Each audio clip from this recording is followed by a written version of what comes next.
Thank you for inviting me to be a part of the bridal retreat. Congratulations on your engagement. My name is Jennifer Wayland, Chief Experience Officer at Island Bridal Travel.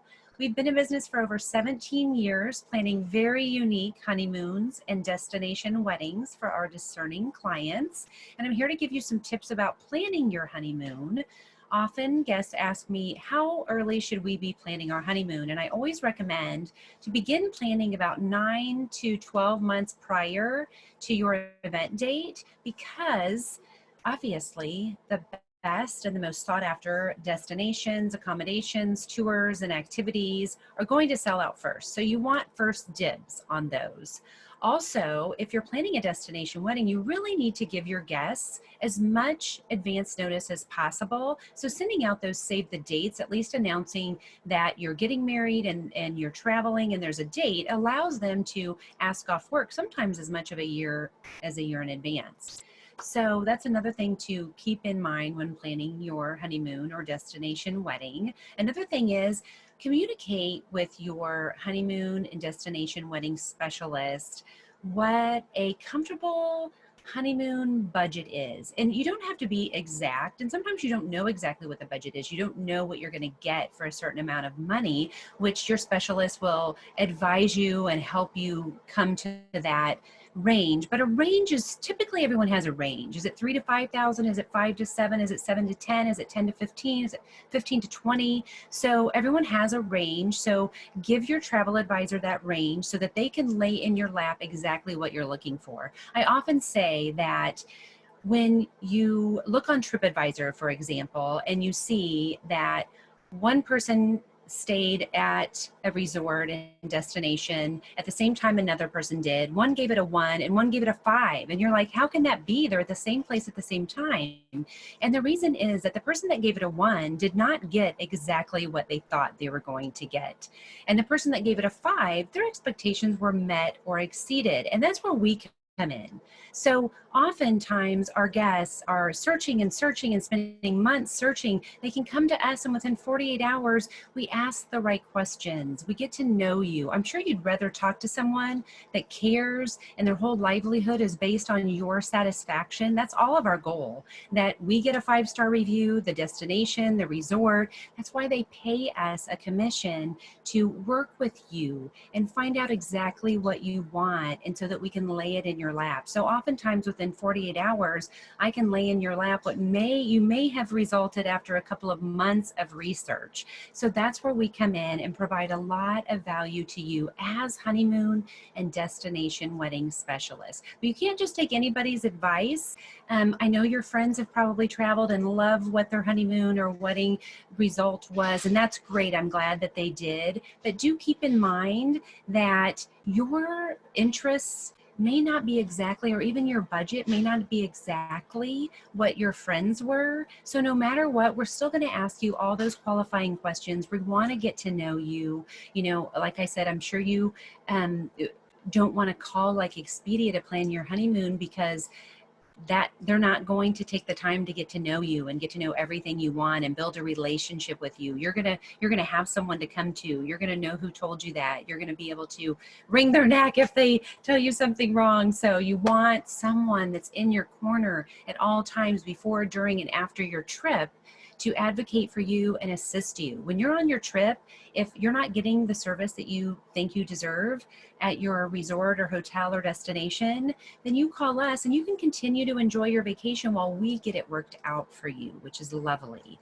Another thing, Honeymoon Registry. We have some fabulous tips on our website at islandbridal.com to help you have not only a very tasteful but successful honeymoon registry. And how you want to do that is you want to register in amounts that your guests will want to pay. So if you're registering, for example, for that couples massage that might be $250, but you don't think that is a price that your guests will want to pay, then register for couples massage and register for $120 quantity 2, and that way at least a portion, if not all of your couples massage will be paid for. Another way to do that, if you want a lot of spa services, is maybe register for multiple spa gift credits.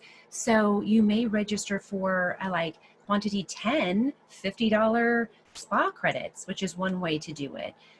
But what's really successful is when you register for things like, again, putting the zip lining may be $120, but you think your guests will want to pay about $80 for your wedding gift. So you'll register for zip lining quantity 2 for the 2 of you at $80 each. These guests are going to be able to say, I bought them zip lining, and they're going to be so excited. So it's successful and tasteful for your guests. You get $160 to go toward your $200 zip lining, which is wonderful. You just really want to help supplement your honeymoon and activities costs.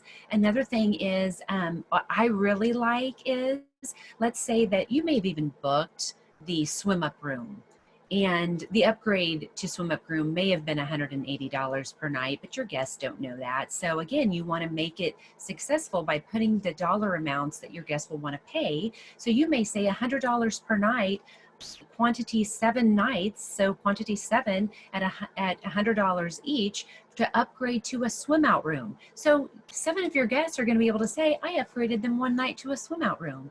So it makes it very tasteful. You get the money, and that's one thing about the honeymoon registries is typically actually you just get the cash, and you tell the honeymoon registry how you want to receive that cash. They'll either send you a check once the registry closes, or you can have that money automatically deposited into your bank account.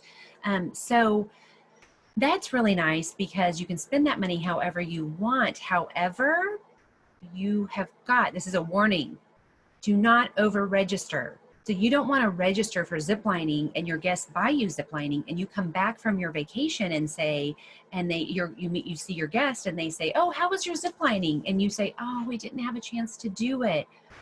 They're going to wonder where their money went. So you have to do a little extra planning when you're planning a honeymoon registry, and work with your destination specialist, your adventure specialist, to plan the time of your wedding. You know, you're going to get there at maybe mid-afternoon. The next day, you're going to want to stay in your resort all day and enjoy the resort and get acclimated to the destination. And then maybe by day 3 already, you're ready to leave the resort and do something. Then day 4, stay in the resort. Then day 5, be out and about again. Day 6 is your last day at the resort. And maybe day 7, you're going home. So I think oftentimes couples don't realize how little time they have to do a lot of the sightseeing and tours that they're interested in. So don't over register. Plan out your time, how much time you're going to have, and if anything, under register.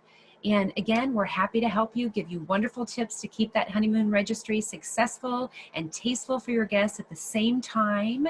So give us a call. We've been in business over 17 years. We have a 0 turnover rate. So that tells you a little bit about what it's like to work with Island Bridal Travel. We welcome your call, or visit us online at islandbridal.com, where we have some wonderful resources for you and look forward to serving you. Again, congratulations. We look forward to working with you, and enjoy your bridal retreat.